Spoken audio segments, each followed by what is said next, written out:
Hi, I'm Alec Fruitus, and this is my skill acquisition project, foot juggling. So foot juggling is a closed skill as it's self-paced and done in a predictable environment. It's also a complex skill as it involves multiple components of using both your right, left foot, and cognitive effort.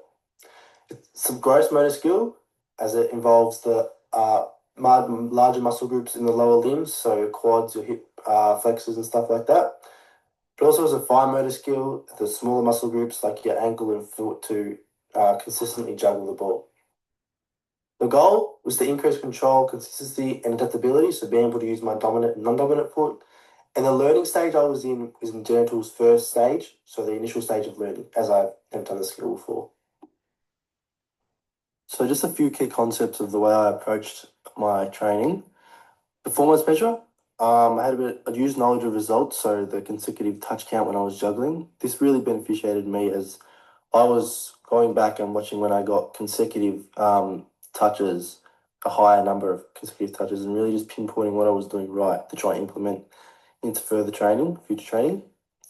Learning persistence. I used the retention test, so that's when I did maybe couple of days of no practice, and then I did a test to see was the learning I was doing and training really progressing and actually benefiting me. And then I did a bit of part practice. So as I said, foot juggling was pretty complex for me, and it is a complex skill. So training maybe what I was doing was just training right foot and then left foot really helped me put it all together, so I can continuously go right, left, right, left. The coaching focus, knowledge of performance. I had augmented feedback, so extrinsic feedback. So I had a friend who was pretty proficient in soccer come and watch me juggle a couple of times and really give me some feedback on what I was doing right and wrong, which helps as it is a complex skill. Having someone with a lot of knowledge is pretty beneficial. So my training program was based off Newell's 1986 constraint-based model, which involved having individual task and environment constraints to adapt skills in different ways. I felt like the constraint-based model was beneficial because it promoted skill acquisition through the emergence of movement behavior rather than just reliant on explicit and predefined instructions from a coach or someone who just does it as a whole, not just focusing on you. And I felt this was like more individualized and was really beneficial. It also promotes self-organization. So the movements were self-organized in response to some of the things that were done, rather than just being solely controlled by a program. It also made me explore different ways in which I could train. So like I said, training on grass versus concrete using different balls. And yeah, so going on from that, some task constraints that I used was having different sized balls or target heights. And that was beneficial for me as I was kind of able to adapt and really see what I was doing right versus wrong. Some environmental constraints. The surface was the main one that I used, so training on the concrete versus on the soccer pitch. Some performer constraints. What I pretty much focused on the most was being able to go non-dominant and dominant foot, not just relying on my dominant foot to really get that bilateral control. Some additional tests that I did were intra-task tests, so having adaptability, so going from a smaller ball to a big ball, which was really beneficial.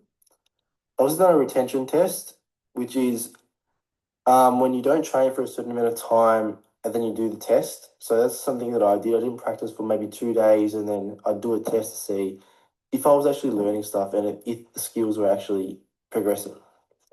Some of the expectations I had were obviously to increase consistency and skill retention. So being able to actually continue with this skill and actually see progression, and also being able to improve error detection and the reliance on intrinsic feedback. So being able to see what I was doing wrong and be able to pick up and going to myself, oh, yeah, this is what you did wrong. Here's what you have to do to improve. So my practice schedule pretty much stayed the same in my method. I had a few changes, which is probably expected, as learning isn't linear. So yeah, I used distributed practice, so the shorter, more frequent sessions. I probably did 10-minute sessions, but have them more frequently, maybe like 3 or 4 times a week. I felt like this was beneficial as it optimized my cognitive effort, so really engaged me mentally, not just physically, and it facilitated memory consolidation, so I was able to really memorize my movement patterns, which was good. So in the earlier blocks, I had lower intra-skill variability, so that was like using the same environment, the same ball, stuff like that, which really just made me get the basics down for foot juggling. I use block practice. I feel like it's probably the most beneficial towards initial stages of learning, as supported by the team at Fiverball, who say that block practice often leads to faster skill acquisitions compared to random. So, as in block, it's the same skill being done over and over. And for someone who's just learning, just doing foot juggling over and over will lead to the more effective learning. And that's how I felt it benefited me.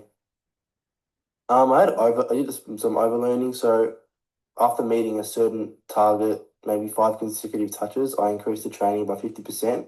This was good, but I also had to monitor for diminishing returns. So was that extra stuff actually benefiting me? Which links back to the power of law of practice, which states you the amount of time training is it beneficial. So my augmented feedback management, I had knowledge of results every set. So after every juggle, I was seeing the consecutive amount of juggles I was doing in a row, which is pretty beneficial to me as I was able to see what I was doing right in those knowledge of result outcomes and trying to implement it into further juggling. Prescriptive knowledge of performance. So this is when I got my friend who was a pretty well-known, not well-known, a good soccer player, to just come and watch me and give me some descriptive feedback, which is what is needed in the initial stages. I didn't really know much of what I was doing or the skills, so having him there just giving me some good points and descriptive points was pretty good. And as time went on, the frequency faded from both of those for self analysis. Um, the usage of self-selected feedback and short video, as I said, I use that a lot, which is pretty good in helping me out. And then the use of mental practice, like imagery, so just imagining myself getting me motivated for juggling.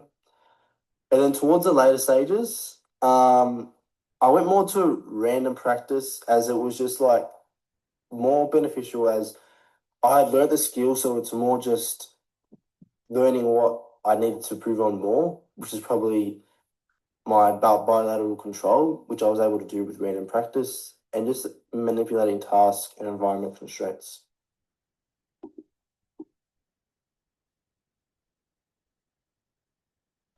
So these are my results for my test that I conducted.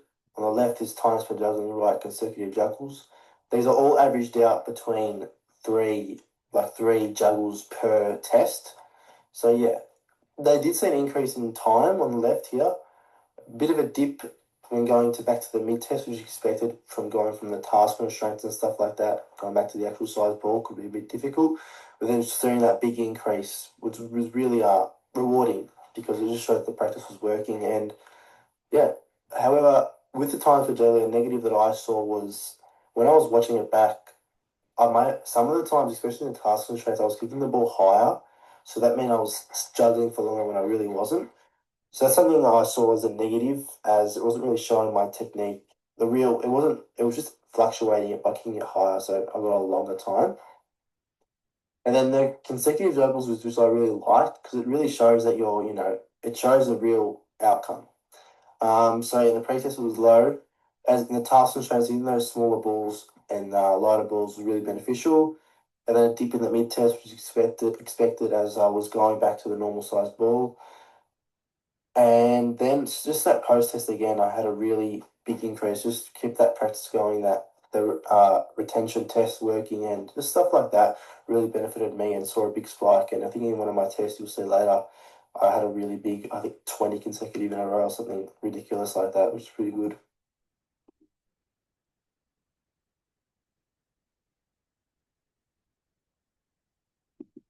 So my task constraint here, I was using a deflated ball. It's probably varied the time spent juggling. I was hitting the ball a bit higher, as you can see, but it was still consecutive with those non-dominant and dominant foot. And then going on to more of a pumped, smaller ball here really showed how it was still easy and I still hit a bit higher as I should. And yeah, that was it. These are one of my task constraints using a lighter ball. As you can see, using that lighter ball was pretty easy as I was getting a lot of juggles in compared to the pre-test. But this is my pre-test, not much expectations. As you can see, I'm too reliant on my dominant foot, hitting that ball too high, which showcases the fluctuation of time spent juggling, as I wasn't juggling as much, but the ball's just going higher, and just that lack of bilateral control with my both feet. And yeah, so my task constraint here.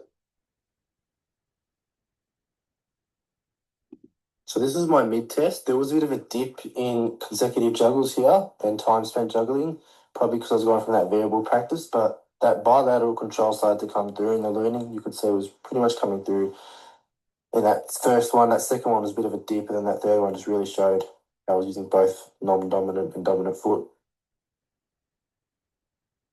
So my post-test, as you can see, my form's progressed a bit. I'm hitting more consecutively and not just as high, just more touches. Here on the second go, you can see I've gone a bit high there, showing a bit of variance.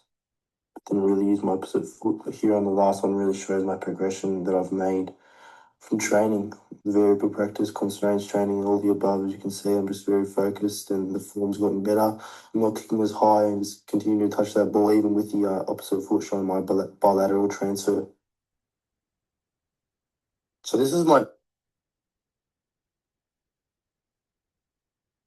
I believe that my program and results really showcase the constraints that approach.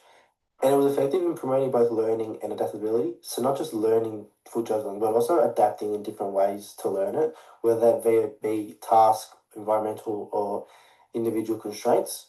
It also showcased the rapid improvements at the start and also the plateau improvements, which is expected, but it also shows how you have to be adaptive and explore all different ways to learn and not just stay in that plateau.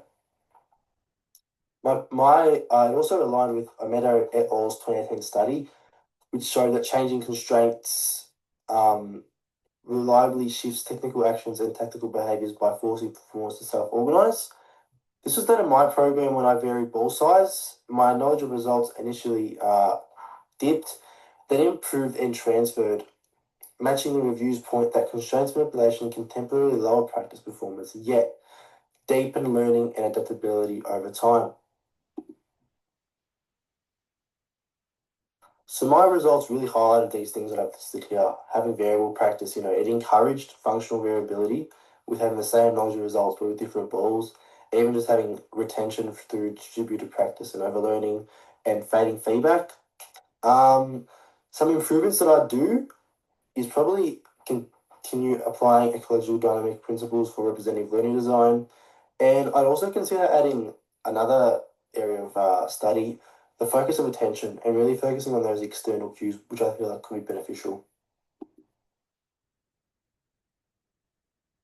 Overall, the process was smooth and expectations were met. I was able to see where I was going wrong, and I feel like I really went from that genitals initial stage to the next stage, which is pretty good. Some barriers, I was getting frustrated early and I had a bit less motivation than happened. It's probably expected in the early stages, as I was just trying to get the hang of it. Responding to that, I used reflection and video reviews to self-correct and stay engaged.